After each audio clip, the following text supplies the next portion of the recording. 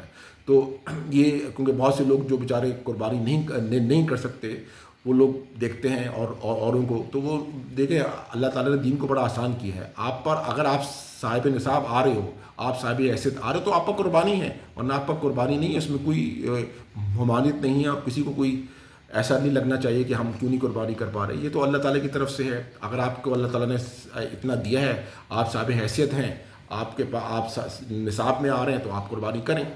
اور اسی طرح جو لوگ نہیں کرتے، وہ آج کا اجتماعی قربانی کرتے ہیں کہ بڑے جانور میں حصہ ڈال دیتے ہیں، تو اس پہ بھی قربانی ہو جاتی ہے۔ تو یہ بتانا مقصود تھا کہ قربانی کی یہ تمام چیزیں آپ لوگ سمجھ لیں۔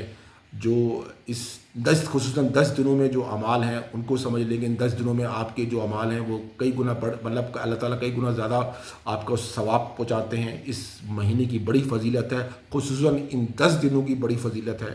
اور یوم عرفہ کا جو روزہ ہے وہ بڑا مقبول ہے، اس سے پچھلے گناہ اللہ تعالیٰ معاف کر دیتا ہے۔ اس کی حدیث کا مفہوم ہے، یوم عرفہ پہ اکثر جو ہے وہ نفلی روزہ آپ کا ہے۔ اور باقی جو 10 دن ہیں، یہ ذی الحجہ کے حرمت والا مہینہ، بڑے اہم دن ہے۔ یہ جو 10 دن ہے ذی الحجہ کے، باقی تو پورا مہینہ ہی حرمت والا مہینہ ہے، بڑا فضیلت والا مہینہ ہے۔ تو اللہ تعالیٰ ہمیں اس مہینے میں زیادہ سے زیادہ عبادت کرنے کی توفیق عطا فرمائے۔ جو لوگ حج گئے ہیں، حج پہ گئے ہیں، اللہ تعالیٰ ان کے لیے اس حج کی فضیلت حج قبول فرمائے، اور جو لوگ یہاں پر ہیں وہ لوگ اللہ تعالیٰ کی قربانی قبول کرے، اور ہمیں بھی جو ہے آئندہ اگلے سال اور جو لوگ حج پہ نہیں جا سکے ان کو حج کی سعادت نصیب فرمائے۔ آمین۔ وآخر دعوانا الحمد للہ رب العالمین۔